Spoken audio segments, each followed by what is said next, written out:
안녕하세요. 푸르미 아빠입니다. 아빠 방의 아빠들 공부 열심히 하시는죠? 저는 이 강연 잡으려고 하도 공부를 열심히 해서 입이 닫혔습니다. 공부하는 것이 쉽지는 않지만 그래도 함께 이렇게 해가면서 또 배우는 즐거움이 좀 쏠쏠하거든요. 그래서 제가 책을 다시 읽으니까 아주 또 저도 좀 새롭게 배우면서 아주 좋은 시간 저도 갖고 있거든요. 자, 오늘 그 강연은 그 몰입독서에 대한 강연입니다. 몰입독서. 사실은 이거는 우리 아이 내면의 힘을 키우는 몰입독서라고, 이건 제가 쓴 책입니다. 제가 서두에 뭐라고 써놨냐면은, 제가 이런 책을 써서, 저는 할 일은 다 하지 않았는가, 어떤, 그런 이제 글을 썼습니다. 참 이 책을 쓰기 위해서는 굉장히 많은 시간들이 필요했고, 또 그런 면에서 굉장히 많은 경험이 축적된 어떤 그런 책입니다.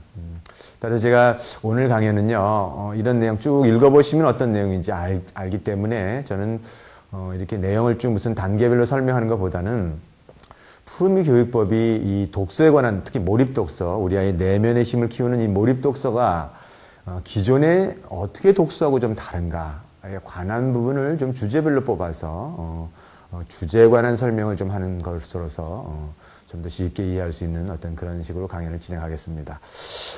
일단 푸르미 교육법은 근본적으로 이 독서를 어떻게 바라보느냐가 좀 다릅니다. 제가 강연에서 우리 아이들은 굉장히 위대한 힘을 가지고 있다라고 봤고, 그런 면에서 그 위대한 힘을 원더플라이라고 불렀는데, 이 힘을 끌어내는 것을 저는 교육이라고 봤고, 독서도 마찬가지로 뭔가를 가리키는 것을 독서라고 본 것이 아니라 뭔가를 아이들한테 그 갖고 있는 그 위대한 힘들을 발현할 수 있는 그 환경을 만들어주는 것, 이거를 저는 독서라고 보는 거죠. 예를 들어서 뭔가를 가르쳐야 된다면 뭐가 정해져야 되냐면 학년들이 봐야 되는 책이 정해집니다. 그래서 초등학교 4학년이 읽어야 될 무슨 추천서 이렇게, 또 초등학교 들어가면 또 이렇게 학교마다 또 3학년이 읽어야 될 책 이렇게. 근데 저도 사실 그 간행물윤리위원회 추천위원을 했지만 제가 추천을 하면서도 이게 이 아이들이 이 나이에 볼까? 이런 생각들이 좀 있습니다. 왜냐하면 어린아이들은 어린 시절에 책을 본 어린아이들하고 나중에 책을 본 어린아이들은 굉장한 격차가 있습니다.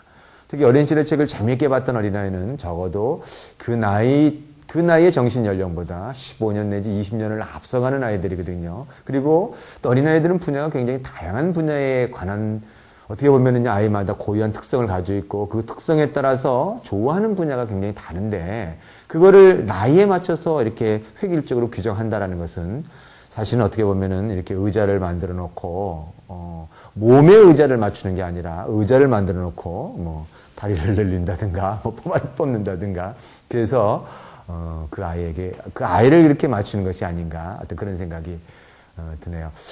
사실 이 몰입독서라는 거는 이전 우리 교육들은 그런 면에서 자꾸만 가르치려 하기 때문에 이렇게 평가해야 되고, 또 그런 면에서 독감도 써야 되고, 또 이런 면에서 끊임없이, 어린아이들은 그거에 대한 관심이 없는데 가르쳐야 되기 때문에 그런 면에서 억지로 끌고 가야 되는 그런 역할을 합니다. 대부분의 독서에 있어서는 부모님이 독서에 관한 부분을 지도를 하시기 어려워요. 왜냐면은 부모님이 그 독서에 관한 전문적인 지식을 갖고 있지 않기 때문에. 따라서 이 사회의 독서는 뭐라고 요구하냐면, 부모님 못 가르치니까 좀 더 잘 가르치는 사람을 찾아가라. 좀 더 잘 가르치는 선생님을 찾아가라. 그래서 논술도 하고, 독서지도 해야 되고, 이렇게.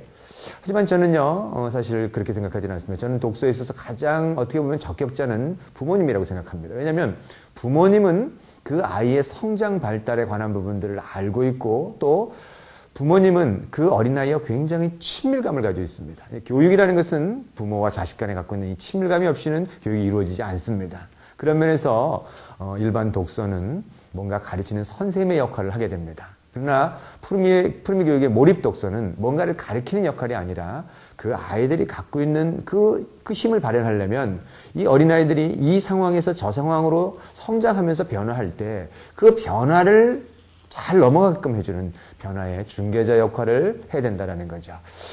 그런 면에서 이 푸르미 독서법, 이 몰입 독서는요, 아이들이 좋아하는 것을 더 좋아하게 하라. 그러니까 어린아이들의 변화의 중개자 역할, 선생님처럼 끌고 가는 역할이 아니라 그 아이들이 좋아하는 것을 더 좋아하게끔 해주는 역할들. 이거는 이거는 어린아이를 잘 관찰하지 않고는요, 무엇을 좋아하는지를 사실 알기 어렵습니다.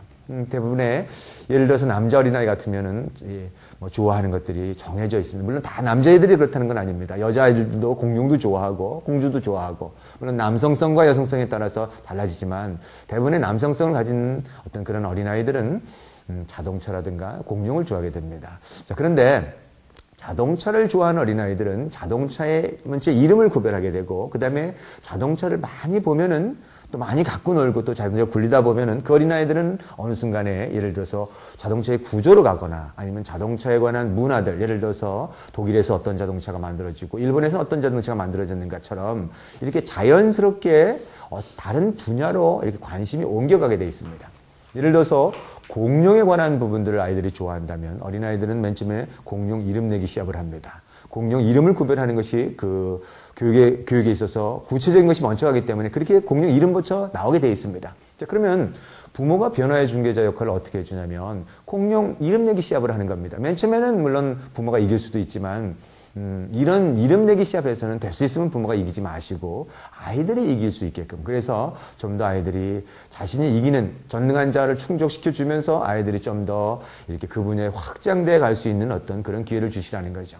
저는 푸르미하고 제가 공룡 이름 내기 시합을 할 때는 좀 지나니까 제가 이길 수가 없더라고요. 뭐 이기는 것 둘째치고 그가 아는 공룡을 제가 쫓아갈 수가 없더라는 거죠. 그래서 저는 이걸 어떻게 더 공룡 이름 내기 시합을 더 재미있게 할 수 있을 것인가. 저는 그다음부터 이제 이름을 붙이는데 공룡 제가 이름을 모르니까 항상 뒤에다 사우루스만 붙였던 겁니다. 뭐 금천사우루스, 뭐 많죠. 월렁이니까 여기 월렁사우루스, 뭐 아빠사우루스, 엄마사우루스, 상관없습니다. 부산사우루스 무슨 뭐 서울사우루스. 뭐, 이거 얼마나 재미있습니까? 애들하고 놀다 보면 애들은 그게 틀렸다는 걸 알아요. 분명. 하지만 놀이의 재미를 통해서 아빠가 지금 같이 교감을 나누고 호응하고 있다는 것을 알고 있기 때문에 굉장히 즐거운 시간을 갖게 되죠.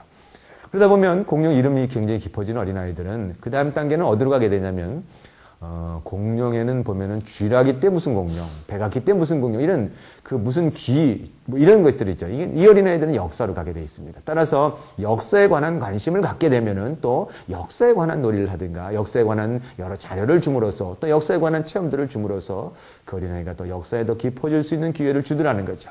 결국 이렇게 한 분야의 그 어린아이가 공룡 분야를 좋아한다 치지만 공룡 한에서만 끝나는 것이 아니라 공룡을 가지고 그 어린아이들이 이렇게 가지를 쳐가는 것을 잘 관찰하고 그 가지를 쳐 나가면서 그 어린아이들이 또 좋아하는 관심 분야가 생기면 연결되면은 그 연결된 분야에 관한 경험과 체험을 줌으로써 그 어린아이가 점점 그 안에서 깊어질 수 있는 기회를 준다는 거, 그것이 내면의 힘을 끌어내는 교육입니다. 사실 그런 면에서는요, 굉장히 어린아이들은 깊어질 겁니다. 우리가 쫓아갈 수 없는 깊이만큼 계속 깊이 가려하는 속성이 있다라는 거죠.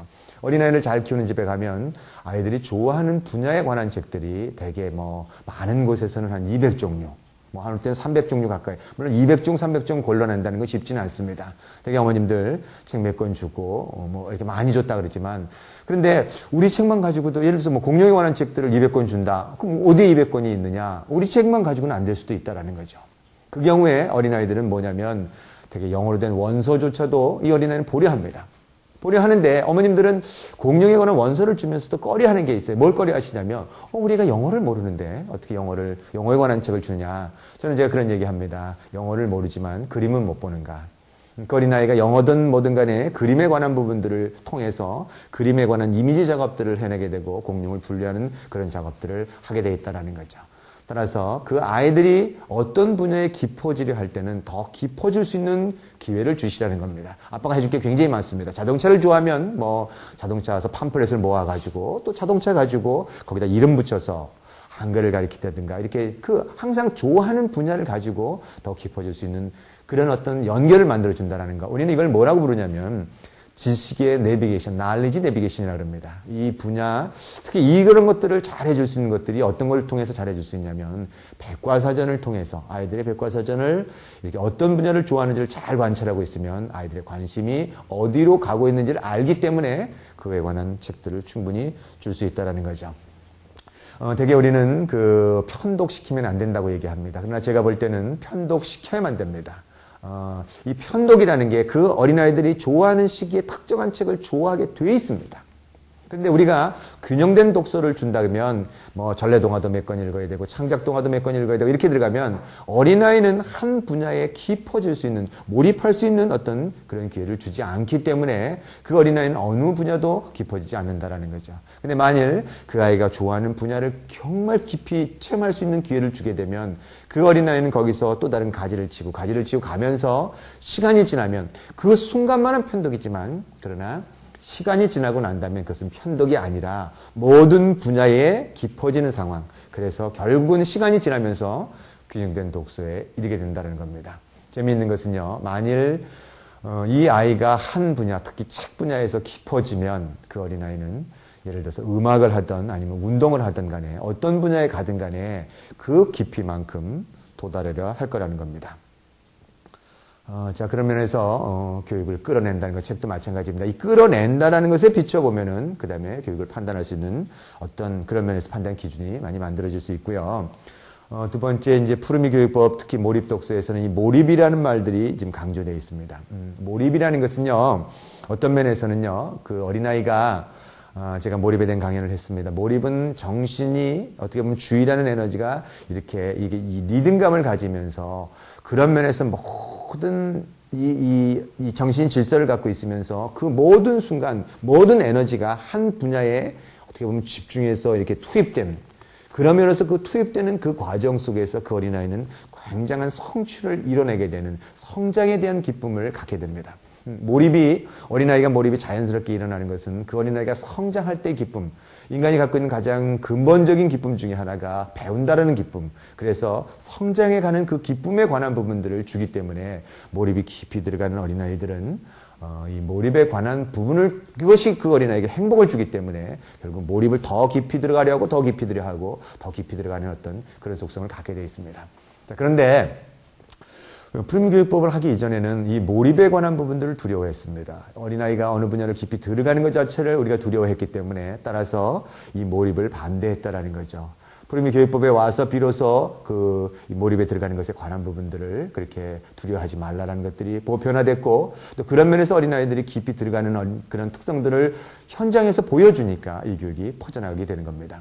몰입은요, 저는 이 몰입이 사실 어떤 건지는 잘 몰랐습니다. 근데 저는 푸르미를 키울 때 17개월 때 이 몰입이 왔다는 걸 알았습니다. 푸르미가 제가 저녁에 12시에 들어오면은 제 옷도 벗기 전에 아빠 책 이걸 요구할 때 저는 그 당시에 몰입인 줄 몰랐어요. 그 어린아이가 지금 전 모든 힘을 다해서 지금 책에 깊이 들어가고 있는데도 하도 저는 이 책을 읽어달라니까 좀 쉬고 한숨 좀 쉬고 이렇게 책을 읽어달라는 것도 그런 것도 아니고 그냥 들어오자마자 옷도 못 벗게 하고 책을 읽어달라니까 저도 그 당시 몰랐을 때 좀 화가 났습니다. 그래서 사실 저도 고백하건대 저 푸르미를 한 대 때린 적이 있습니다. 이게 안 올라올 수가 없더라고요. 이놈의 새끼 잠도 안 잔다고 이렇게. 근데 제가 이렇게 탁 물론 저도 매를 맞아봤기 때문에 이게 때리는 것들이 올라왔던 겁니다. 근데 딱 제가 이렇게 탁 때리는 그 순간에 푸르미 눈빛은 저를 두려워하는 그 눈빛을 보이더라는 거죠. 이건 뭐냐면은 제가 아까 교육에서 친밀감이 없인 교육은 이루어지지 않는다 그랬는데 두려움이 그 안에 있다는 것은 교육이 이루어질 수 있는 여건이 만들어지는 것이 아닙니다. 그래서 저는 그 당시에 제가 이렇게 매를 든다는 것이 이건 옳지 않다라는 것을 알았고, 그다음에 그 당시 제가 호기심이 있었던 건 뭐냐면 도대체 언제까지 책을 읽어달라는가. 이런 얘기를 어떤 책을 봐도 그렇게 밤새워 책을 읽어주라는 얘기가 없는데 이게 도대체 맞는 건지 틀리는 건지를 잘 몰랐습니다. 그런데 저는 그래서 제가 버틸 수 있는 한까지 제가 그럼 한번 읽어줘 보자. 그때 제가 읽어줬던 것은 17개월서부터 27개월까지 제가 밤 12시서부터 새벽 2시까지 제가 할 수 있는 한 최선을 다한 겁니다. 그 당시 아빠들 책 새벽 2시까지 읽어준다 그러면요. 미쳤다 그랬습니다. 그런 사람도 없었고, 제가 그런 얘기하면, 그러면 버릇이 없어진다, 나중에 애들 학교도 못 다닌다, 이런 걱정이 많았지만, 그러나 저는 그게 옳은지 그런지 몰랐지만, 그것이 그 아이가 원하는 눈빛이 그거였기 때문에 따라갔던 거죠. 그리고, 제가 새벽 2시까지 읽어주면 푸르미 엄마는 새벽 6시까지 읽어주기를, 남들이 5년 읽어줄 분량 정도를 저는 10개월에 마친 경험이 있습니다.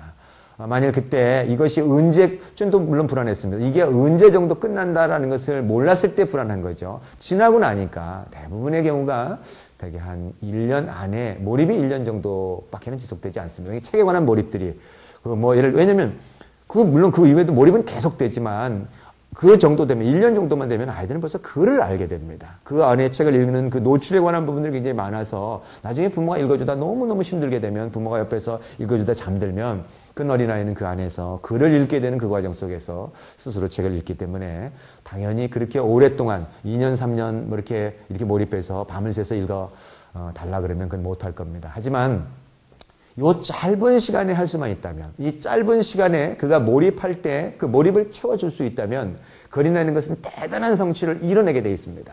저는 푸르미를 키우면서 그때 17개월서부터 27개월까지 10개월 해줬던 것, 그때 제가 요만한 눈덩이를 만들어준 것이 아니라 이만한 눈덩이를 만들어줬다는 생각. 되게 요만한 눈덩이는 한번 굴러가면 요만해집니다. 지식을 받아들이는 속도도 그렇습니다. 그러나 이만한 눈덩이를 부모가 만일 줄 수 있다면 그 어린아이는 굴러가면서 한 번 굴러갈 때마다 굉장한 지식을 받아들인다는 거죠. 이렇게 가다 보면 그 아이들이 몰입에 빠졌을 때는 책을 굉장히 많이 요구합니다. 이렇게 맨 처음에는 한 권, 두 권 읽어줬던 것이 나중에는 어느 날 보면은 100권을 읽어줘야 되고 또 이 100권 읽어주는 것들이 목이 다 이렇게 아파서 이렇게 그럴 정도로 읽어주게 되는 어떤 그런 과정. 그러면서 책에 대한 권수도 굉장히 늘어나게 되어 있습니다. 처음에 한두 권 정도 사주면 됐던 문제지만 그러나 시간이 지나고 나면 저는 어떤 경우도 봤냐면 하룻밤에 15질, 이렇게 그 전집으로 15질이니까 한 750권 정도까지도 읽는 아이도 봤습니다. 제가 이제 그런 얘기를 하면 다른 사람들은 믿지도 못합니다. 그러나 책을 읽었던 엄마들은 알죠.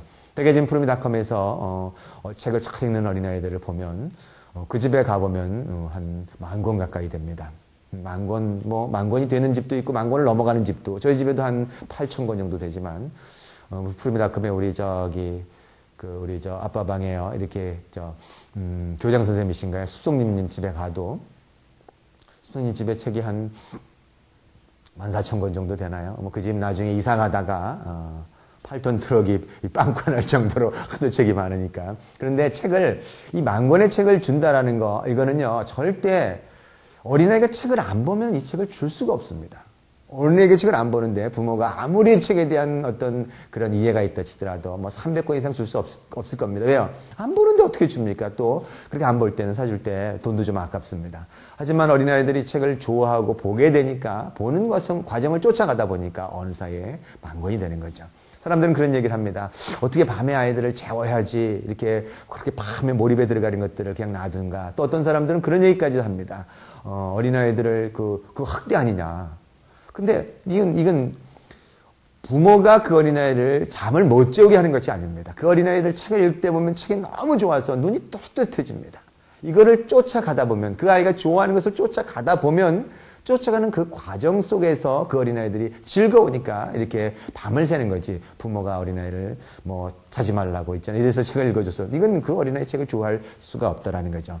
따라서 몰입이 일어날 때는 이 어린아이가 양적인 부분들을 채우게 되면 그 양적인 부분들이 채워지는 어떤 그런 과정 속에서 그런 면에서 질적인 변화가 일어날 겁니다. 제가 몰입에 들어갔다니까 매일 밤마다 책만 읽는다고 생각을 하는데 사실 그렇지 않습니다. 몰입하는 어린아이들은 가만 보면은요, 밤에 놀면서도 몰입합니다. 놀다가 또 책 보다가 놀다가 책 보다가 이런. 그런데 아침에 일어나면 몰입에 들어간 어린아이들은 항상 느낄 수 있습니다. 왜냐하면 일어나자마자 찾는 것이 뭐냐면 무슨 장난감을 찾는 것보다도 먼저 뭘 하게 되냐면 책을 먼저 책을 찾게 되고, 또 밤중에 일어나서 또 꿈 꾸다가 일어나서 울면서도 또 책을 찾게 되고, 또 몰입에 들어간 어린아이들은 항상 이 어린아이가 지금 몰입에 들어왔다는 것을 알 수 있는 게, 뭐라 그럴까요? 이 어린아이들은 아주 전인격적으로 지금 책 안에 들어왔다라는 어떤 그런 느낌이 있고, 그 다음에 이전에는 부모가 책을 빼와서 이렇게 책을 봤던 어린아이들이지만 몰입에 들어가면 어린아이가 먼저 책을 뽑아와서 자꾸만 먼저 읽어달라 그러고, 또 한 권 읽어주면 그 눈빛 안에서 또 말을 하는 어린아이, 또 말 못하는 어린아이는 또 이렇게 또 다시 다시 읽어달라는 어떤 그런 느낌을 주더라는 거죠. 이 몰입에 대한 부분들 두려워하지 마시라는 거죠. 제가 그런 얘기를 합니다. 이 몰입에 관한 전형적인 어린아이들을 어느 정도의 몰입이 이루어졌는가를 얘기하는 우리 아마 우리 집 아빠방의 시사님 그 비천이네 집에 가보면요. 비천이 아빠가 저한테 해준 얘기가 있습니다. 비천이 엄마가 저한테 얘기를 했던 얘기가, 비천이 같은 경우는 책을 이렇게 5종을 놔두고 이렇게 넘겨본다 그랬습니다. 저는 그게 무슨 말인지 압니다. 푸르미도 이렇게 한 권씩 읽는 것이 아니라 책을 5종을 놔도 넘겨본다는 거. 푸르미도 자기 머릿속에 7개의 방이 있어서 7개를 동시에 처리했다라 그랬습니다. 이 경우는 뭐냐면요. 어린아이들이 이렇게 책을 한 페이지 넘겨가면서 이렇게 보는 어떤 그런 과정들을 통해서 그 어린아이들은요, 이렇게 정보를 동시에 어떤 면에서는 인간이 정보를 처리할 수 있는 어떤 그런 그 순식간에 처리할 수 있는 것은 동시에 7가지를 처리할 수 있고, 그 다음에 정보를 처리할 수 있는 시간은 18분의 1초라는 겁니다. 몰입에 들어간 어린아이들은 그 능력 자체가 굉장히 뛰어나기 때문에 그 능력에 맞춰서 다양한 정보를 처리할 수 있는 어떤 그런 능력을 갖게 되는데, 비천이 어머님은요, 사실 공무원입니다. 그런 면에서 그 직장을 가진 엄마였고요. 그 다음에 책을 읽어줄 때 자신도 두려웠다 그랬습니다. 들어갈 때. 사실 밤새워 책을 읽어준다는 게 그렇게 쉬운 일은 아닙니다. 그러나 기간이 있기 때문에, 길지 않기 때문에 해줄 수 있었던 것. 그리고 그런 면에서 그 비천이 부모님이 기록한 것은 5살 이전에 평균 7,000권을 18번 읽어줬다라는 거. 그러면 이거는 12만 6천 번의 책을 읽어줬다라는 겁니다. 대개 하루에 한 100권 정도 책을 읽어줬다라는 거죠. 제가 오늘 이 수치를 공개하면서도 조금 염려스러운 부분들이 있습니다. 왜냐하면 이 수치를 비교의 대상으로 쓰면 그땐 좀 뭐랄까, 부모인데, 똑같은 부모인데 누구는 뭐 12만 6천 권을 읽어주고 누구는 뭐 책 안 읽어주고, 이게 아닙니다. 이것은 제가 이런 얘기를 하는 이유는 뭐냐면, 그렇게 읽어줘도 뭐가 문제가 잘못되지 않더라는 얘기죠. 비교의 대상으로 쓰는 것이 아니라 그 어린아이가 몰입에 들어갈 때 그 몰입에 관한 한계를 두지 말고 들어갈 수 있을 만큼 깊이 들어간 수 있으면, 그러면은 그 어린아이들은 그런 면에서 최고의 성취를 이뤄낼 수 있다라고 보는 겁니다. 그 다음에 그 3번째로 그 책에 대한 궁금한 부분들이, 책에 대한 단계에 대해서 굉장히 궁금해 하십니다. 저는 어린아이들에 대한 책의 단계는 책의 단계에 걸리지 말라고 얘기합니다. 제가 아까 서두에서 그 어린아이의 지적 발달은 15년 내지 20년을 앞서갈 수 있다고 그랬습니다. 따라서 3살짜리 어린아이가 뭐를 읽어야 되네, 4살짜리 뭐 36개월 되면 뭐를 읽어야 되네, 이렇게 들어가면, 누구는 그렇게 읽는다는데 내 아이는 이렇게 안 읽네, 이렇게 들어가면, 이거는 뭐냐면 교육을, 독서에 관한 부분들을 뭔가 끌어내는 것이 아니라 뭔가 줘야 된다라는 그 교육관에 의해서 그 어린아이를 가리키는 겁니다. 다만 책에 대한 단계들은, 수준은 그 아이가 스스로 내면의 힘에 의해서 높여갑니다. 어린아이들, 특히 예를 들어서 공룡을 좋아하는 어린아이들은 공룡이 깊이 들어가면요, 이것은 그 아이 또래의 수준에 같지 않습니다. 그렇다고 공룡의 수준이 깊어졌다 해서 모든 분야가 다 깊어진 것은 아니라는 거죠. 어린애가 좋아하는 분야는 굉장히 높은 수준에 올라갈 수 있지만 다른 분야에 관한 부분들은 높은 수준에 안 갈 수도 있습니다. 재미있는 것은 한 분야가 깊어지면 다른 분야도 서서히 끌고 올라간다라는 그런 것은 있습니다. 따라서 제가 그 한 분야를 깊어지는 것을 편독을 통해서라도 그 분야를 깊어지는 것을 그렇게 두려워하지 말고 주라는 얘기죠. 그런데 책의 단계는 그런 면에서 어느 정도 윤곽은 있습니다. 어떤 윤곽이 있냐면 원칙이라는 것이 있다는 거죠. 어린아이가 책을 볼 때는 우리가 어린아이 발달 과정에서 항상 이 교육의 원칙이 처음에 나로부터 먼 곳으로 멀어져 가는 것처럼, 배움에 대한 것도, 궁금증도 맨 처음엔 엄마 아빠처럼 나에 가까운 사람이 궁금한 거고, 또 시간이 지나고 나면 사회로 나가는 것처럼 책의 단계도 어떤 면에서는 추상성이 낮은 구체적인 단계로부터 조금 더 높은 단계로 올라가게 되어 있습니다. 좀 더 추상성이 높아가지는 단계로 발달을 가고 있다는 거죠. 그런 면에서 대충 어린아이 책의 단계는 어떻게 가는가 볼 때, 대개 한 12개월 정도의 어린아이들은 사물을 인지하는 책들에 관한 부분들이 굉장히 많이 이렇게 들어가 줘야 됩니다. 그러니까 사물을 인지한다는 것은 어떻게 보면 사물을 구별하고 분류하고 조직하고, 또 그런 면에서 그것을 그렇게 받아들이는 그런 과정을 인지라 그럽니다. 따라서 인지의 과정은 꼭 책만 가지고 주는 건 아닙니다. 자연 속에 나가서 자연 속에 있는 어떤 그런 동식물을 보여주는 것도 인지 과정이고, 아니면 집안에서 냉장고라든가 무슨 이렇게 텔레비전이라든가 사물을 가리키는 것도 인지 과정이고, 그런 과정에 굉장히 많은 대화를 필요로 하지만, 그러나 인지 과정에 관한 것을 줄 때 책이 없으면 사실 어떤 면에서는요, 이렇게 줄 수 있는 말들이 별로 없습니다. 책에는 굉장히 다양한 어휘가 있고, 다양한 그 이름들이 있고, 또 다양한 어떤 이렇게 어휘들이 있기 때문에 그거에 맞춰서 인지를 시켜줄 수 있다는 거고요. 그런 면에서, 이제 대개 12개월 전 어린아이 인지뿐만 아니라 저는 창작에 관한 책들도 아주 한 줄짜리, 2줄짜리 책들, 아주 쉬운 거. 특히 창작 같은 경우들은 이렇게 어떤 면에서는 리듬감 있는 창작들. 그 어린아이들은 맨 처음에 반응하는 것들은 이 소리에 관한 고저, 그 다음에 이렇게 우리 뭐 깍꿍 뭐 이런 거 아니면은 뭐 어린아이들 흉내내는 의성어, 의태어, 그죠? 뭐 이런 부분들. 이렇게 리듬감 있는, 물론 영어를 배울 때도 그렇게 리듬감 있는 것들을 먼저 반응하게 되어 있습니다. 그러면서 글줄이 많지 않는, 그러면서 자기와 관련 있는 책들. 예를 들어서 뭐 젖 좀 주세요라든가 무슨 이런 것처럼 엄마가, 아이가 젖을 먹으니까. 그 다음에 어린아이가 이렇게 관련된 행동, 엄마 웃는 모습들, 이렇게 이런 부분들은 일상에서 보니까 그런 것에 관련된 책들, 그런 창작 동화에 관한 부분들이 이때도 필요합니다. 되게 한 살짜리라면 한 살짜리 창작 동화라고 보시면 제가 한 줄짜리라고 보시면 맞아요. 두 줄, 세 줄. 근데 창작에 관해서 좋아하는 어린아이들은 한 줄, 두 줄, 세 줄 이렇게 넘어가지 않습니다. 한 줄, 두 줄 읽다가 그다음에 다섯 줄, 열 줄. 나중에는 부모들이 보는 책까지도 쭉쭉 올라가니까 이것은 굳이 나이에 맞춰서 그렇게 갈 필요는 없다라는 거죠. 그렇게 해서 이렇게 한 18개월 정도에 가면은 어떤 책들이 나오기 시작하냐면 발달상 18개월 정도 된 어린아이들은 분류를 시작합니다. 이때는 우리가 어린아이를 이렇게 분류를 줄 때, 이거 금방 알 수 있습니다. 자동차라 그랬던 어린아이들이 이렇게 자동차란 이름만 알았던 어린아이들이 이제는 자동차라 그러지 않고, 예를 들어서 무슨 모하비, 제가 타는 차 모하비, 아니면 무슨 아반떼, 이렇게 이제 굴러다니는 차들을 보면서 그 차에 대한 분류가 일어나기 시작합니다. 이때는 이 분류를 깊이 주는 게 사실 이 분류를 깊게 해주는 것이 지성입니다. 지성이라는 것은 이것과 저것의 차이를 구별할 수 있는 능력을 지성이라고 한다면 이때 분류가 나올 때 분류를 다양하게 주는 것들이 굉장히 중요하더라는 얘기죠. 예를 들어서 나비를 볼 때도 어떤 부모님은 저건 나비야 이렇게 가르치지만 어떤 부모님은 저건 호랑나비란다라고 아주 구체적으로 가르칩니다. 무슨 진주황나비, 제주황나비처럼 이렇게 구체적으로 줄 때야 비로소 어린아이들은 그 분류가 깊어지더라는 거죠. 백과사전이 특히 그림으로 된 백과사전이 굉장히 중요한 게 뭐냐면 그 그림을 보면서 짧게 치고 넘어가는 겁니다. 여기는 이건 나비가 있네. 이건 나비. 그죠? 그게 진주황나비, 제주황나비 이렇게 쭉 그다음에 우리 사슴벌레라 그러죠. 사슴벌레도 보면 수십 종, 수백 종이 있습니다. 근데 그거를 우리가 그냥 사슴벌레로 가르치는 게 아니라 무슨 사슴벌레 이렇게 쭉 이렇게 나가면서 이렇게 어린아이들이 좋아하는 걸 가지고 짚으며 가면서 한마디씩 툭툭 던져주면 이때 어린아이들 18개월 때 어린아이들은 이렇게 흡수하는 그 능력이 굉장히 강할 때입니다. 따라서 거리는 찍어서 바라보기 때문에 이때는 굉장한 분류를 줄 수 있다는 거죠.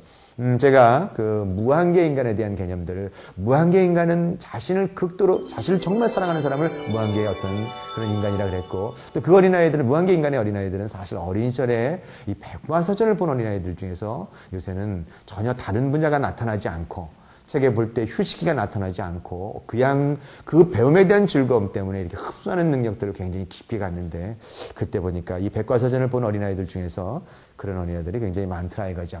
자, 2돌 정도 지나고 나면은 어떤 책들이 서서히 나오기 시작하냐면 자연관찰에 관한 책들이 나옵니다. 제가 보기에는 백과사전이 자연관찰보다는 먼저입니다.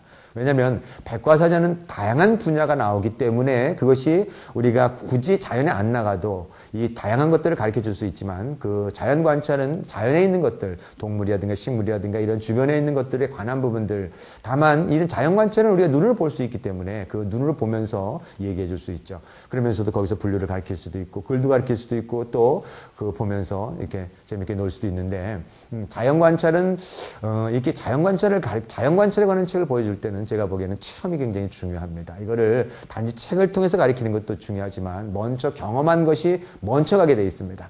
예를 들어서 동물원에 가서 동물들을 보여주겠다라고 해서 갑니다. 근데 어머님이나 아빠들은요 어떻습니까? 동물 보여줘야지 가면 대부분이 코끼리 아니면 호랑이입니다. 그런데 동물원에 가가지고 아이들은요 코끼리나 호랑이를 안 보고 뭐만 보고 있냐면 개미만 보고 있습니다.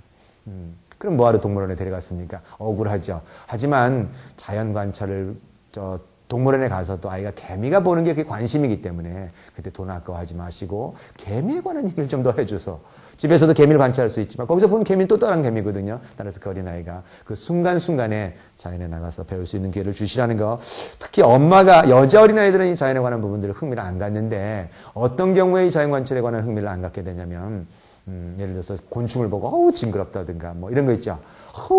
이런 거 이 말 한마디 들어가면 여자애들은 자연관찰 쪽으로 잘 안 들어갑니다. 만일 자연관찰에 관한 부분을 좋아하지 않는다면 여자아이들은 이 어떤 면에서 이야기를 통한 책들을 굉장히 좋아합니다. 창작도 좋아하고 그다음에 이야기 줄거리 있는 것이 좋아한다면 그때는 어떤 책들을 보여주기 시작하면 되냐면 자연을 이야기 전하는 책들. 대개 이 책들이 한 30개월에서 36개월 전후 사이에 나오게 될 겁니다. 자연을 우화로 해서 자연에 관한 부분들을 이렇게 친근한 내용, 우리가 알아들을 수 있는 내용으로 해서 들려주는 어떤 그런 자연에 관한 동화책들을 보여주면 되고요. 36개월 전후가 되면은 뭐가 나오기 시작하냐면 명작이라든가 전래가 나오기 시작할 겁니다. 물론 그게 더 일찍 나올 수도 있고 늦게 나올 수도 있지만 36개월에 명작 전래를 본다는 것은 굉장히 빠른 겁니다. 하지만 되게 전래에 관한 부분들을 들려줬다면 전래가 먼저 나올 거고요. 물론 가깝기 때문에 명작도 그때쯤 되면 볼 수 있을 거고요.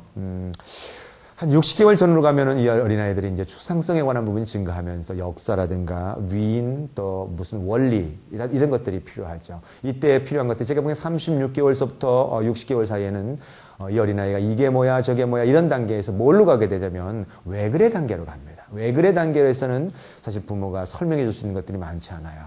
왜냐하면 어린아이가 물어보는 질문 자체가 굉장히 그 고난도의 질문을 물어봅니다. 예를 들어서 뭐 하늘이 왜 파래요? 뭐 이런 거, 그런 거는 우리가 찾아보면 알 수 있지만 아주 추상적이고 대답할 수 없는 것들. 물론 대답할 수 없는 질문들은 공감하자고 하는 질문들은 그 공감해 주면 되지만 그러나 부모가 과학적인 지식이 없어서 그럴 때 그 얘기해 줄 수 없다면 그때는 뭘 해야 되냐면은 그때 중요한 것이 또한 어떤 백과사전이냐면 이 원리에 관한 원리를 그림으로 설명해 주는 백과사전이 굉장히 중요합니다.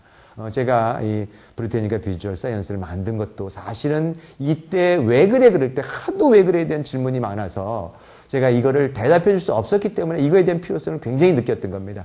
푸르미 엄마는 사실 그런 면에서 많이 백과사전을 뒤져서 읽어주긴 했습니다. 근데 그때 백과사전을 보니까 너무 두껍고 또 찾으려니까 힘들고 이때 그림으로 되면서 이렇게 좀 설명을 원리를 좀 설명해 줬으면 얼마나 좋을까라는 생각 때문에 제가 그 브리테니카 비주얼 사이언스를 만들었던 거죠.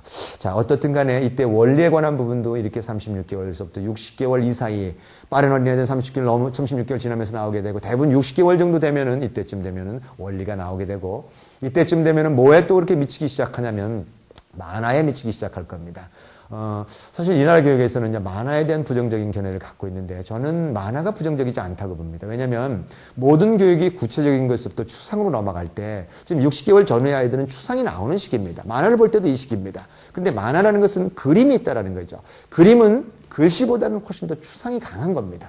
따라서 이때 어린아이들은 특히 역사라든가 위인 뭐 이런 것들 있죠. 원리 이런 것들 눈에 안 보이기 때문에 그거를 만화를 통해서 그림을 통해서 그거를 이미지를 떠오르게끔 해주고 그것이 굉장히 반복되면 제가 보기엔 이것이 늦은 경우에는 초등학교 4학년 때까지는 굉장히 깊이 만화를 보려 할 겁니다. 이때 풍부히 만화도 주고 또 그러면서 딱 읽다 보면 어느 사이에 보면 글줄로 넘어가게 되니까 그때 그런 글줄 넘어갈 때쯤 되면은 그때쯤 되면은 또 만화도 좀 뜸해지고 오히려 물론 더 열심히 보는 아이들도 있지만 이렇게 높은 글줄을 읽는데도 전혀 문제가 되지 않기 때문에 만화가 징검다리의 역할을 해줄 수 있다라는 거죠. 자, 그 책의 단계에 관한 부분들 제가 이제 중요한 부분들 말씀드렸고요. 제가 네 번째는요. 그러면 책 읽기라는 건 뭔가에 관한 부분들을 좀 설명하고 싶은데 말씀드리고 싶은데요. 우리가 우리가 처음 어린아이가 책을 접할 때, 책에 관한 부분들을 빨리 버려야 될 개념이 뭐냐면, 책이라는 것을 처음부터 끝까지 읽어주는 것이라는 것에 대한 개념을 빨리 버려야 됩니다. 책이라는 것을 사람들이 생각할 때는요, 이렇게 처음부터 끝까지 읽어야만 다 읽었다라고 생각합니다. 이것은 뭔가를 줘야만 된다라는 사고에 기초하는 생각입니다. 그런데 끌어내는 것은 그렇지 않다는 거죠. 저는요, 책 읽기를 뭐라고 생각하냐면, 저는 책 읽기라는 것은 대화의 매개물이라고, 책이라는 것 자체가, 책 자체가 대화의 매개물이라는 거죠. 이건 무슨 얘기냐면요, 책이 있을 때 대화를 나눠줄 수 있다는 겁니다. 그래서 굉장히 풍부한 어휘를 줄 수 있다고 생각하는 거죠.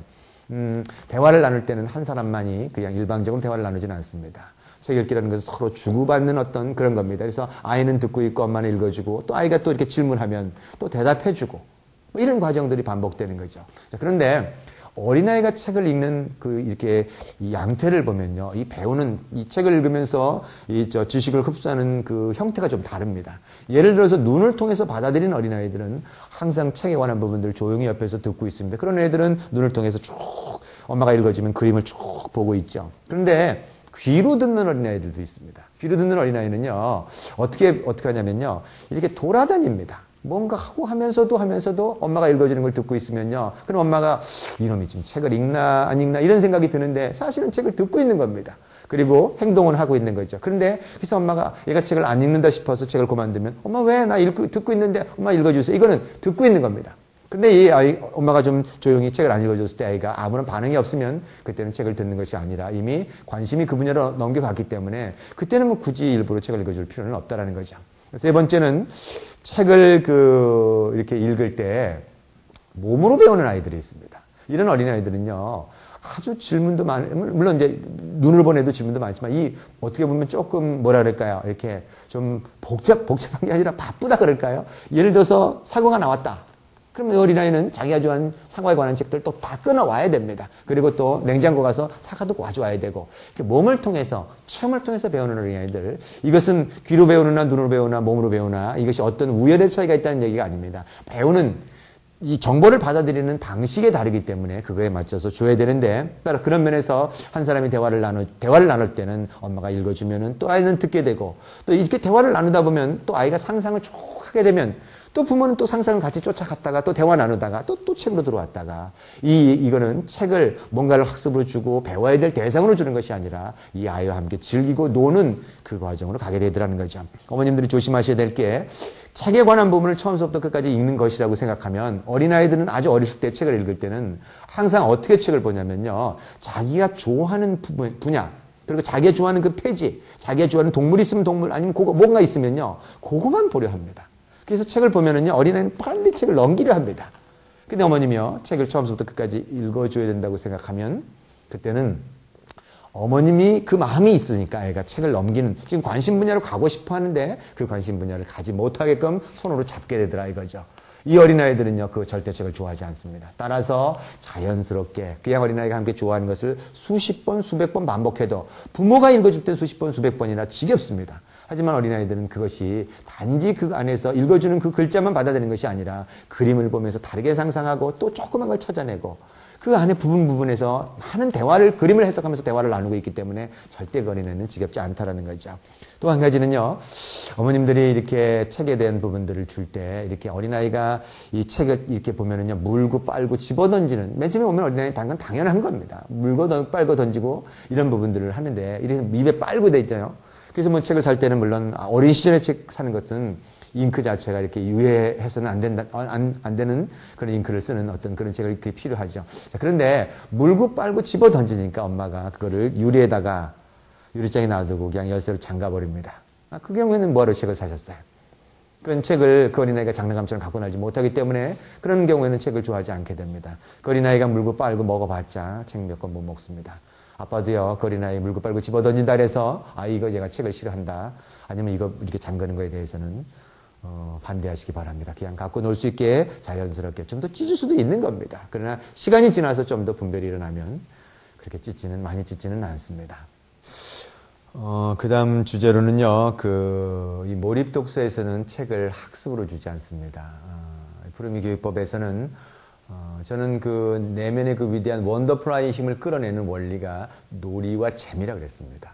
책도 사실은 어떤 면에서는 절대 학습으로 들어갈 때는 그 책에 대한 깊이를 가지를 못합니다. 놀이와 재미, 결국 즐거움을 통해서 책 읽기가 계속돼야 된다는 얘기죠.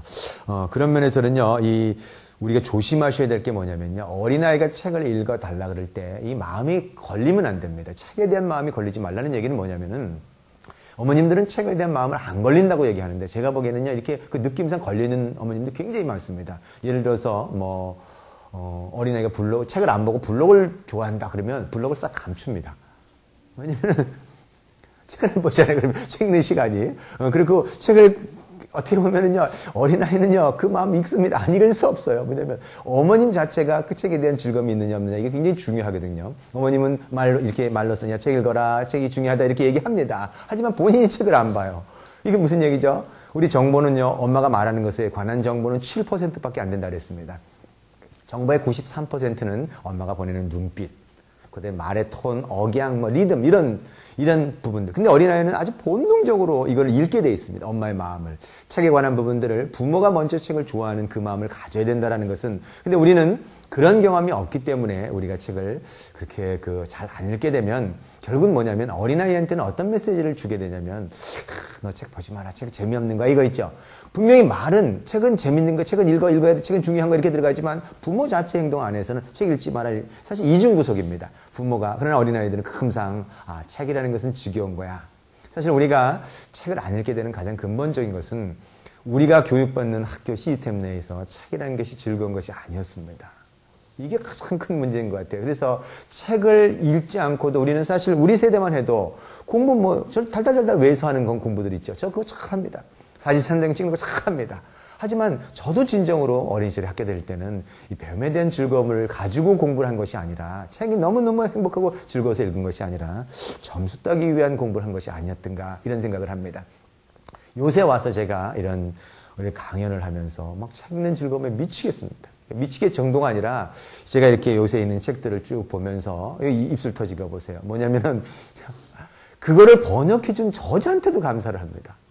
이 책을 번역해줘서 물론 이제 원서로 읽었으면 좋겠지만 그것도 제가 이 나이에 지금 원서 읽으려면 물론 원서 이렇게 한두 줄 해석해서 읽는 거야 읽겠지만 그거 몇백 페이지 되는 걸 하룻밤새 읽으려면 그거 못합니다. 번역자에게도 감사하고 요새는 책 읽는 즐거움에 너무너무 행복합니다. 그리고 제가 그것이 왜냐면 저의 성장을 도모하기 때문에 책에 관한 부분들은 항상 즐거움으로 가야 된다는 거. 이건 뭐냐면요. 책을 줄 때 가장 기분 좋은 시간에 주세요. 몸이 아프면 책을 주지 마십시오. 왜냐하면 몸이 아프다는 개념과 책에 대한 개념이 연결됩니다. 그리고 어린아이가 그만하자는 의사표현을 하기 전에 책을 주는 걸 그만 주셔야 된다는 거죠. 무슨 얘기냐면 어린아이가 책을 100권을 읽어달라 그러면 99권에 멈춰야 된다는 겁니다. 101권을 넘어가 버리면 그때는 즐거움이 아닌 일이 돼버립니다. 따라서 배움에 대한 즐거움 때문에 들어가는 것이 아니라 이것은 억지로 부모가 해야 하기 때문에 하는 어떤 그런 학습이 돼버리고 이 경우에는 어린아이가 책을 좋아하지 않는다는 거죠. 제가 왜 100권을 얘기했냐면 어린아이가 100권을 읽어달라 그랬는데 엄마가 10권을 읽어줬다. 제가 보기에는 엄마의 직무의 얘기라는 거죠. 아빠도 읽어달라 그러는 시간이 그렇게 길지 않는 시간. 그가 진정으로 배움을 즐거워하고 내가 이렇게 배우면 너무너무 좋아서 평생을 이 즐거움을 통해서 나는 살아가고 싶어요라고 어머님한테 호소하고 아빠한테 호소하는데 그거를 자신의 욕구에 의해서 주지 않는다는 것은 부모로서 할 도리를 하지 않았다는 겁니다. 자, 그런데 어린아이가 책을 10권 읽고 싶어 합니다. 그때는 몸도 힘들고 예를 들어서 다른 관심사가 많아서 근데 엄마가 그 부분을 11권을 넘어갔다. 이거는 사실은 욕심이 있는 겁니다. 그런 면에서 아이가 읽어달라는 수준에 바로 한 권 못 미치게끔 항상 책을 줌으로써 책이 즐거움이 될 수 있게끔 하라는 거죠. 책에 대한 즐거움들을 주는 것은 저희 부부들이 굉장히 조심했던 게 그겁니다. 제가 이 강연 중에 그런 얘기 많이 합니다. 푸르미 엄마나 저는 이 부분을 들키지 않으려고 노력했다라는 거. 사실 저는요, 푸르미가 어떤 면에서는요, 이런 마음을 들킬 수 있는 가장 좋은 위치이기도 합니다. 왜냐면, 푸르미 다 국민들이 다 알고 있는데, 어떤 면에서, 예를 들어서 야, 너 이제 그만 좀 놀고, 책 좀 봐라, 이렇게, 아니면 이렇게 들어올 수 있습니다. 야, 너 이제, 예를 들어서 무슨 그런 거 있죠. 야, 너 책 좀 그만 보고, 너 학교 공부 좀 해라. 이렇게 할 수 있었습니다. 하지만 저는요, 제가 그런 얘기 했습니다. 미국의 영재교육은 150년 됐지만, 150년 상에서 영재가 죽었던 이유는 단 한 가지였다. 결과물을 요구했을 때 죽었다. 책을 통해서 결과물을 요구한 어린아이들은 책을 좋아하지 않는 어린아이가 됩니다. 이거는요, 나중에 제가 강연하겠지만 영어를 통해서, 영어를 하거나 예를 들어서 어떤 것을 할 때도요, 이 결과물을 요구할 때 분명히 이 어린아이들은 좋아하지 않게 되더라는 거죠. 푸르미 교육을 쫓아오면서 어머님들이 가장 조심하셔야 될 게 뭐냐면요, 제가 보기엔 책에 대한 결과물입니다. 왜냐하면 푸르미닷컴에 들어오면 어머님 마음들이 너무너무 급해집니다. 지금 똑같은 나이 연령대 어린아이가 지금 영어가 무슨 7살, 6살이면 자유로워졌다. 저 요새요, 코엑스 가서 제가 할 때, 감사 인사 굉장히 많이 받았습니다. 왜냐면 6, 7살 되니까 영어와 한글이 동시에 갑니다. 이런 얘기 했습니다. 그건 뭐냐면 영어에 관한 책도 우리 책처럼 그냥 맞춰서 준 겁니다. 굳이 영어에 관한 부분들 따로 이렇게 우리 책처럼 영어는 영어, 한글은 한글이고 영어는 영어 따로 한 것이 아니라 우리 책 읽히듯이 영어 책도 책이고 우리 책도 책입니다. 다만 영어 책을 줄 때 영어 책을 주면서도 이 영어에 대해서 한 번도 강연을 하거나 아니면 이것을 학습으로 준 어린아이들은 영어를 나중에 깊이 못 갑니다. 하지만 영어가 놀이가 되고 재미가 됐던 그런 어린아이들은 다 영어가 자유로운 어린아이들 크더라는 거죠. 어떤 어머님 저한테 그런 얘기 합니다. 뭐냐면 영어를 자기가 발음이 나빠서 영어를 어떻게 하지 못했다라는 거죠. 그래서 그럼 어떻게 읽어줬냐 그랬더니요. 자기가 발음 만들어서 읽어줬다라는 겁니다. 만들어서 읽어줘서 상관없으면 재미있잖아요. 그런데 어린아이들은 본능적으로 압니다. 왜냐하면 엄마가 만들어주는 발음하고 그 엉터리 발음하고 외국인이 불러주는 발음하고 외국인이 읽어주는 발음이 맞다는 걸 알고 있다는 거죠. 자, 따라서 그런 면에서는요. 책에 대한 즐거움들을 잊지 않게끔 하셔야 된다는 거죠. 이거는 마음속에 있는 것을 들키지 말고 그 어린아이 이 책에 대한 부분들을 굉장히 재미있게 이렇게 어린아이가 유쾌할 수 있게끔 그런 분위기만 조성해 주면 되는데 이게 어려워요. 왜냐하면 어린아이가 책을 읽다가 어느 순간에 중지하는 순간이 나옵니다. 아까 제가 이렇게 백과를 많이 본 어린아이들 아니면 책을 많이 읽었던 어린아이 중에 강요받지 않은 어린아이들은 휴식기가 잘 안 나온다 그랬습니다. 이 몰입에 관한 부분이 굉장히 깊어지면요. 멈춰있는 시간들이 안 나오는 애들도 있습니다. 하지만 책을 많이 읽는 어린아이들 중에서는요. 이렇게 책을 보다 보면 항상 깊이 쭉 읽다가 어느 순간에는 이렇게 뭐 빈둥거리고 놀면서 아니면 뭐 그림을 그린다든가 아니면 블록을 쌓는다든가 아니면 상상놀이를 깊이 가면서 책 읽는 순간에 멈추는 순간이 있습니다. 이 멈추는 순간을 저는 휴식기라고 얘기했는데 휴식. 어떻게 보면 다음 단계를 뛰기 위한 준비 과정입니다. 이 준비 과정을 금방 알 수 있어요. 어린애들 책 잘 읽는 어린애 보면은요, 이 준비 과정들이 있습니다. 예를 들어서 높은 수준에 올라갈 때도요, 책을 잘 읽는 어린애 보면 높은 수준을 올라가기 전에 높은 수준을 보다가 힘들면 다시 낮은 수준에 와서 또 이전에 봤던 책들을 읽으면서 그러면서 쉬는 시간들이 있습니다. 마찬가지로 책에 관한 단계를 뛸 때도 이렇게 이 빈둥빈둥거리 놀면서 다른 활동들을 하면서 이렇게 다음 단계를 넘어가기 위한 준비, 쉼을 그리는 그런 시간들이 있는데 이 시간들에 관한 부분들이 어머님이 이해가 없으면 혹시 내가 무슨 마음을 들켜서 이 어린아이가 빈둥거리나 이 아이가 책을 안 보나 이렇게 염려할 수 있다는 거죠. 따라서 이 시기를 기다려줄 줄 알아야 됩니다. 어린아이를 키우면서 제일 힘든 것은 기다려준다는 얘기는 그 어린아이가 지금 마음의 상태가 어떤지를 그 발달을 이해해서 따라서 그 어린아이가 그런 시간을 기다려서 충분히 휴식을 취할 수 있는 그런 시간들을 줄 수 있다는 거죠. 그 다음에 그런 면에서 책 읽는 것은 즐거움으로 가야 된다는 거 하고 그 다음에 책의 속도에 관한 부분하고 제가 마지막으로 책의 소유에 관한 부분들을 좀 말씀드리려고 하는데요. 저는 이 책의 속도에 관한 부분들이 지금 이 사회에 잠깐 오해가 있습니다. 책의 속도를 어떤 사람은 속독을 하지 마라, 속도가 빨라서는 안 된다 이런 얘기를 하고 그래서 정독을 시켜라 이런 얘기를 하는데 저는 정독을 시킨다는 얘기는 뭐냐면 어린아이가 갖고 있는 원더풀아이를 인정하지 않는다는 뜻입니다. 이거는 뭔가를 어린아이에게 뭔가 하나하나씩 다 가르쳐야만 된다라는 어떤 교육관에서 기초한 그런 생각입니다. 그런데 책의 속도는 사실 어떻게 보면은 이해의 속도와 흥미의 속도입니다. 어린아이가 책을 속도를 갖는다는 것은 이미 그만한 어휘를 가지고 있음을 의미하고 그만한 이해력이 있음을 의미합니다. 따라서 그 어린아이는 그 분야에 굉장히 많은 재밌게 노출됨으로써 역량을 갖고 있기 때문에 우리가 요새 무슨 달인 얘기하죠. 달인 마찬가지입니다. 한 분야에 굉장히 깊이 들어감으로써 그 처리하는 속도 굉장히 빨라지는 것처럼 어린 시절에 어린아이가 책을 읽었던 어린아이들은 굉장히 책에 대한 정보를 처리하는 속도가 굉장히 빠릅니다. 따라서 그 어린아이는 속도를 굉장히 빨리 갈 수밖에 없습니다. 이 속도는 생리적인 현상입니다. 제 강연 중에 그런 얘기합니다. 오줌이 마려운데 생리적인 현상인데 오줌을 못 누게끔 틀어막아버리면 그 어린아이가 살 수 있겠는가. 책을 속도를 빨리 가는 것에 관한 부분들을 두려워하지 말고 빨리 가라는 거죠. 왜요? 여러분 어린아이들 책을 읽는 빨리 가는 어린아이들은요 쭉 한번 스크린에 내고 무엇이 중요한지를 찾아내고 그리고 중요한 걸 다시 깊이 들어가면서 속독하고 정독과 시간이 지나면 속독과 정독이 동시에 일어나게 되어 있습니다. 따라서 속도에 관한 부분들을 가질 수 있게끔 해주시라는 거죠. 일부러 저는 속도를 주라는 얘기는 아닙니다. 그 아이가 자연스럽게 속도를 갖고 있는데 일부러 속도를 막을 필요가 없다는 겁니다. 뭔가 하나하나 분석하고 따지고 이렇게 들어가서 우리가 문학을 공부할 때도 문학은 느끼고 어떤 면에서 그런 면에서 전체적으로 볼 수 있는 삶에 관한 어떤 여러 가지 형태들을 느끼고 배울 수 있는 어떤 그런 건데 그거를 분석해버리면 예수 주인공이 누구고 뭐고 들어가면 그 문학에 관한 이 안에 있는 그런 느낌들은 다 사라져버리는 것처럼 그런 면에서 이 속도에 관한 제가 그런 얘기합니다. 앞으로 속도를 갖지 못하는 민족은 도태될 거라 그럽니다. 속도를 갖는 민족만이 왜요? 지금 지식정보 사회에서는 속도를 갖는 게 굉장히 중요합니다. 제가 우리 민족이 유리한 것은 한글이라는 위대한 글이 있어서 우리는 어린아이들, 서양의 어린아이보다 적어도 5년 내지 10년, 되게 한 6년 이상 빨리 글을 읽을 수 있음으로써 우리 민족이 속도를 가질 수가 있습니다. 이건 속도를 가지면 빨리 정보를 받아들여서 정보량이 너무 많이 생성되기 때문에 그 중에 무엇이 중요한지를 찾아서 그래서 새로운 정보를 만들어내는 그런 창의적인 민족이 될 수 있기 때문에 지식정보서에서는 이 속도가 굉장히 중요하더라는 거죠. 자, 마지막으로요,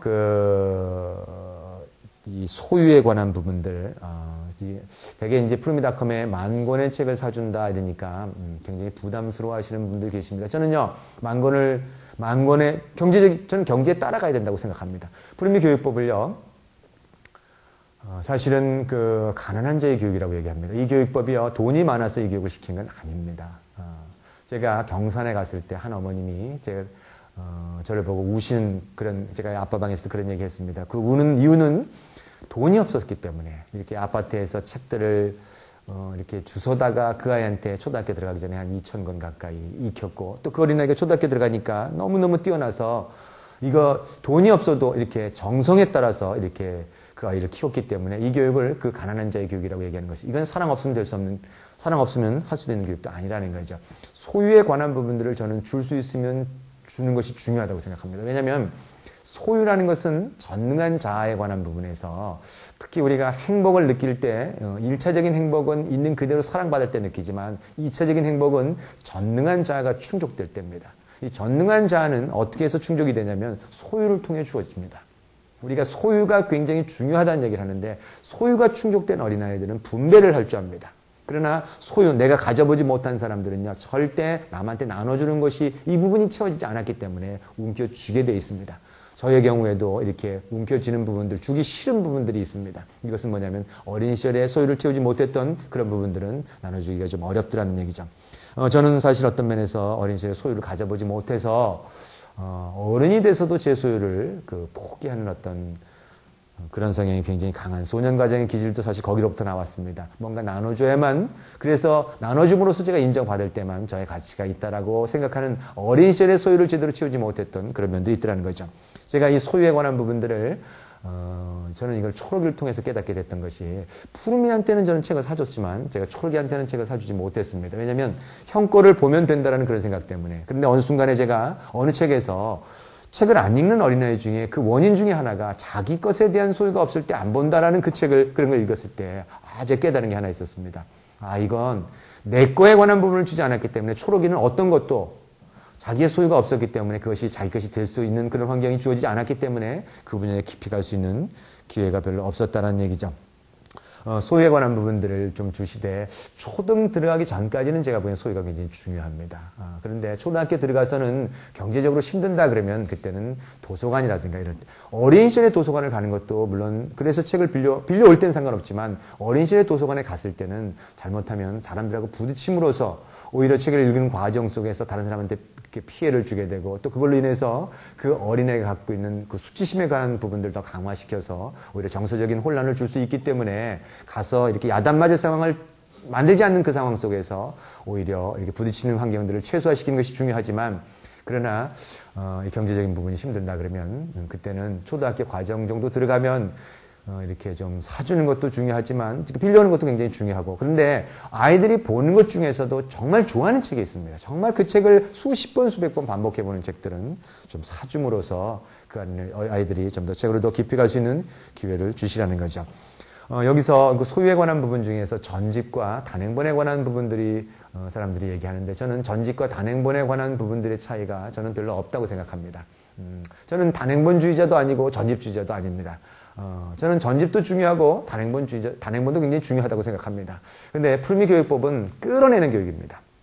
끌어내려면 부모가 주는 것이 아니라 끌어내려면 무엇이 필요하냐면 그 어린아이가 스스로 이렇게 다음 단계를 넘어갈 수 있는 디딤돌이 필요합니다. 이걸 제가 징검다리 이론이라고 얘기하는데 예를 들어서 책을 우리가 단행본을 사줄 때 단행본 한 권만 주고 한 권을 주고 난 다음에 그 다음에 다른 책을 줬는데 만일 이 책과 이 책의 수준이 맞질 않아서 이 책과 수준이 너무 격차가 커서 이 아이가 이 책을 읽고 다음 단계로 뛰어넘어야 되는 시간에 그 중간에 촘촘히 없으면 징검다리가 너무 넓어서 그 어린아이가 다음 단계를 넘어갈 수 없다면 그 어린아이는 그 안에서 책 읽기가 중단될 수 있습니다. 왜냐하면 그 흥미에 관한 부분을 유발하지 않기 때문에. 그런데 전집은요, 어떤 면에서는 60권의 책이 있습니다. 60권의 책이 있다는 얘기는 그 아이가 어떤 분야를 좋아하는지를 감지할 수 있습니다.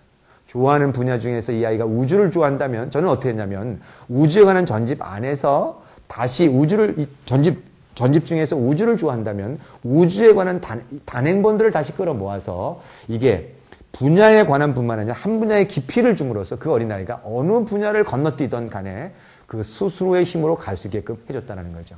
그런 면에서 저는요, 백과사전이 저희 집에 4종류가 있습니다. 지금 5종류가 됐죠. 그 다음에 자연관찰만 저희 집에는 10질이 넘었습니다. 출판사가 다르면 저는 내용만, 편집에 관한 방향이 다르다면 저는, 괜찮은 책이라면 사줬다는 겁니다. 그리고 이솝우와 관한 책들도 저희 집엔 10종이 넘습니다. 되게 이솝우화 한 권 주고 안 주죠. 그러나 저는 그렇게 생각하지 않았습니다. 왜냐면 이솝우화를 하나를 본 어린아이들은 이솝우화의 그 내용만 거기가 진실인 줄 압니다.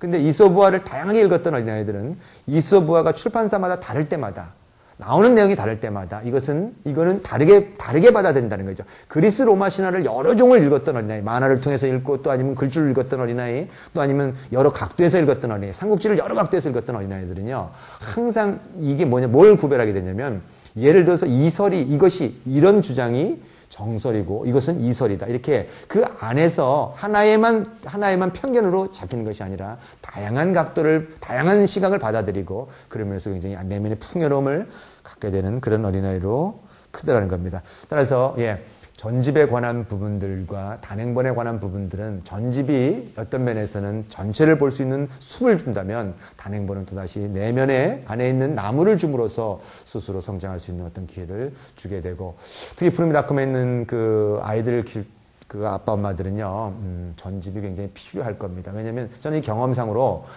저도 사실은 단행본을 굉장히 중요시하고 단행본을 잘 고르는 사람 중에 한 사람이고, 근데 제가 단행본을 고르러 갔다가 저 40권 고르고 뻗어버리는 경험이 있습니다.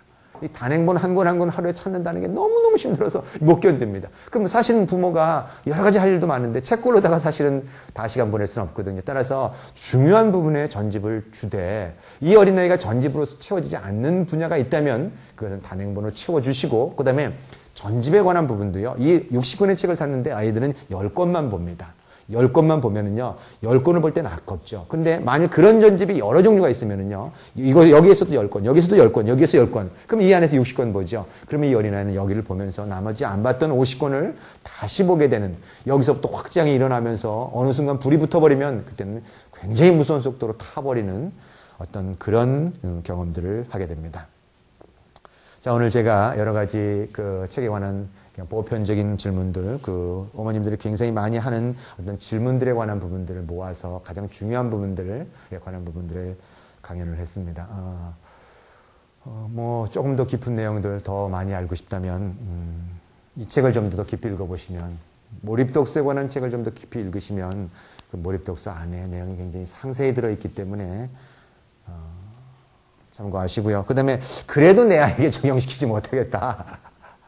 우리 아이가 애들마다 틀리다 그러면 그때는 아빠 방에 질문을 올려주시면 제가 그 질문에 대해서 저뿐만 아니라 숲성님도 계시고 그러니까 답변해드리는 그런 시간 갖겠습니다. 자, 오늘은 제가 잘 아는 분야고 제 경험 속에서 우러나는, 그래서 다른 교육하고는 전혀 다른 특징을 갖게 되는, 몰입을 통하고 또 책에 대한 재미를 이끌어내고 그다음에 양적인 것을 채워서 질적인 변화를 일으키게 되는 어떤 그런 것에 관한 강연을 했고요. 이거는 단지 우리 책만 그렇게 되는 것이 아니라 영어도 그렇게 되더라는 거. 우리 푸르미즘닷컴 안에서요, 푸르미 그 영어 안에서도 거의 한 500권 가까이 영어 동화책을 구성해 주는 이유도요. 저는 영어도 우리 책을 읽는 거와 똑같은 방향으로 주어지면 당연히 6살, 7살 이전에 이미 충분히 영어가 될 수 있다라는 그 사례를 너무도 많이 봤기 때문에 제가 그것을 각 중요한 분야별로 구성해 줬던 겁니다. 이거를 구성하는 것조차도 굉장히 힘들었는데 이제 그 구성이